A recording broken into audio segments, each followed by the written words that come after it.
Hello বন্ধুরা, welcome back to my channel. আজ আমি তোমাদের সাথে খুবই মজার মিনি পোটাটো নানের রেসিপি শেয়ার করতে এসেছি। বানানো খুবই সহজ আর খেতে হয় অনেক মজার। বাচ্চা থেকে বড় প্রত্যেকেই খুবই পছন্দ করে খাবে এমন একটা রেসিপি আজ আমি তোমাদের সাথে শেয়ার করতে এসেছি। তাই ভিডিওর কোনো পার্ট মিস না করে একদম শেষ পর্যন্ত দেখতে থাকো। আর ভিডিওটি ভালো লাগলে অবশ্যই চ্যানেলটিকে সাবস্ক্রাইব করে নিও। তো চলো রেসিপিটি স্টার্ট করা যাক।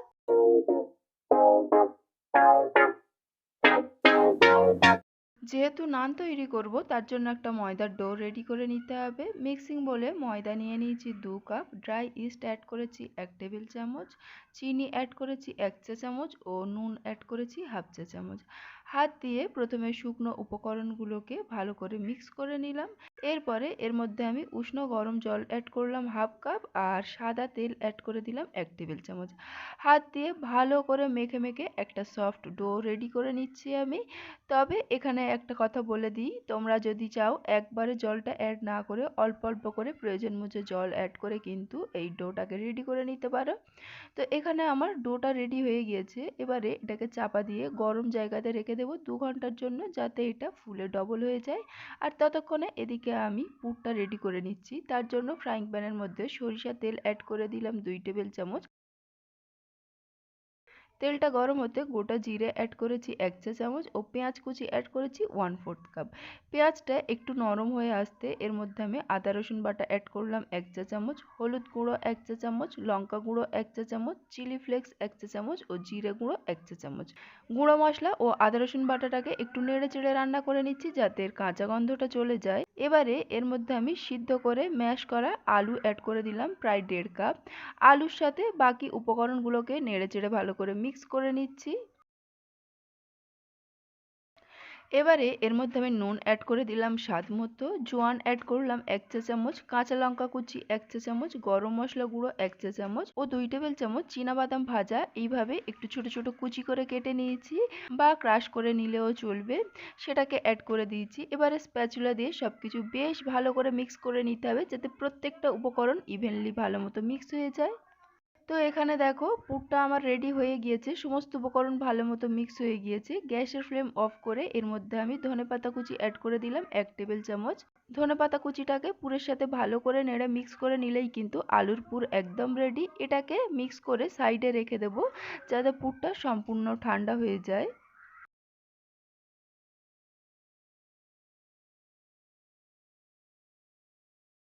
আর এদিকে দেখো ডোটা প্রায় ফুলে ডবল হয়ে গিয়েছে। এটাকে আবারও মিনিট দেখ আমি হাত দিয়ে ভালো করে মেখে নেব।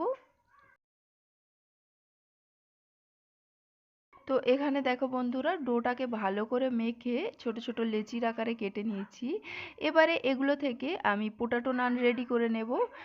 নানগুলো বেলার কোনো প্রয়োজন নেই। আমি প্রথমে একটুখানি তেল নিয়ে নিলাম। তেলের মধ্যে আমি একটা লেচি নিয়ে নিয়েছি।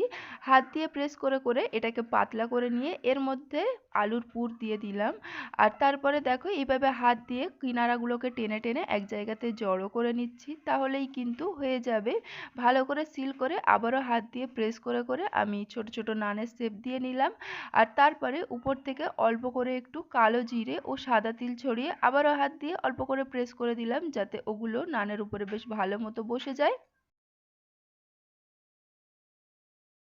এবারে এগুলোকে আমি ভেজে নেব। তার জন্য কড়ার মধ্যে আগে থেকে তেল বসিয়ে দিয়েছিলাম। তেলটা উষ্ণ গরম হয়ে যেতে এর মধ্যে আমি একটা নান দিয়ে দিলাম। এটাকে উল্টে পাল্টে লাইট গোল্ডেন কালার করে ফ্রাই করে নেব। দেখো এখানে আমি একটা নান কিন্তু অলরেডি ফ্রাই করে নিয়েছি। কি সুন্দর কালার চলে এসছে বন্ধুরা, দেখো সুন্দর লাইট গোল্ডেন কালার চলে এসছে। এটাকে তেল চড়িয়ে ভালো করে তুলে নেব আর একইভাবে বাকি নানগুলোকেও ফ্রাই করে নেব। তো এখানে দেখো বন্ধুরা আমি সমস্ত নানগুলোকে ফ্রাই করে নিয়েছি। একটা অ্যালুমিনিয়াম ফয়েল নিয়ে নিয়েছি, তার মধ্যে আমি নানগুলোকে দিয়ে দিচ্ছি।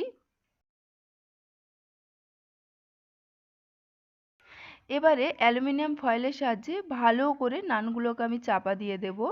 এর উপরে আবারও আমি চাপা দেব, দিয়ে এটাকে 1 ঘন্টা এইভাবেই রেখে দেব। তাহলে কিন্তু নানগুলো একদম সফট তুলতুলে হবে, খেতে খুবই ভালো লাগবে। তো এই স্টেপটা কিন্তু একেবারেই স্কিপ করা যাবে না, অবশ্যই কিন্তু ফলো করতে হবে এই স্টেপটা, তাহলে নানগুলো কিন্তু একদম তুলতুলে নরম হবে। তো এখানে আমি তোমাদেরকে প্রেস করেও দেখাচ্ছি, দেখো কতটা তুলতুলে নরম হয়েছে না বন্ধুরা নানগুলো। আর খেতে কিন্তু অনেক ভালো হয়েছে, আমি পুর ভরে ভরে দিয়েছিলাম, সেটাও তোমাদেরকে দেখাচ্ছি ভিতরটা কেমন দেখতে হয়েছে। দেখো বন্ধুরা, অনেক লোভনীয় দেখতে হয়েছে না বন্ধুরা। আমি সাথে কাবলি ছোলার ঘুগনি রেখেছি, এমনিতেও কিন্তু এটা টমেটো কেচাপ দিয়েও খেতে বেশ মজাদার লাগে। আমার তো ভীষণ ভালো লাগে টমেটো কেচাপ দিয়ে খেতে এই মিনি পোটাটো নানগুলো। তো বাড়িতে তোমরা অবশ্যই ট্রাই করো, আর ট্রাই করলে আমাকে কমেন্ট করে জানাতে ভুলো না কেমন খেতে লেগেছিল তোমাদের। আর আজকের এই ভিডিওটি যদি ভালো লাগে তাহলে ভিডিওটিকে লাইক করতে হবে, আর তোমার ফ্রেন্ডস অ্যান্ড ফ্যামিলির সাথে বেশি বেশি করে শেয়ার করে দিতে হবে। তাছাড়াও আমার ভিডিও অনেক বেশি পরিমাণে ভালো লেগে থাকলে চ্যানেলটিকেও সাবস্ক্রাইব করে নিতে পারো। তো আশা করছি বন্ধুরা আজকের আমার এই রেসিপি তোমাদের ভালো লেগেছে, তাই চ্যানেলটিকে সাবস্ক্রাইব করে ফেলেছো। তাহলে আবার নেক্সট ভিডিওতে কথা হচ্ছে, আপাতত টাটা।